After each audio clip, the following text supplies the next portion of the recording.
A Day in a Life in Eastwood City mini vlog version. So, umuulan nga that time, pero tumuloy pa rin kami kasi niyaya ko ng isa kong ka-work na kumain sa Kabalen since nagkikrave nga daw siya. So, sinama ko na rin yung anak ko. Free lang naman siya for kids below 4 feet.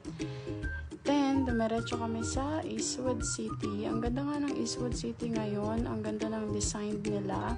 Then, perfect yung ambience. Sobrang maaliwalas. Nag-ikot-ikot lang kami.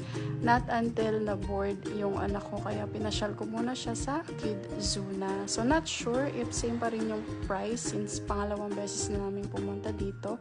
Sinadya ko talaga na pagurin siya para pag uwi namin is tulog na lang. Then, dito nga ako natawa sa part na to kasi sabi niya, ang bagal ko daw bumili. Well, that's it. Thank you for watching.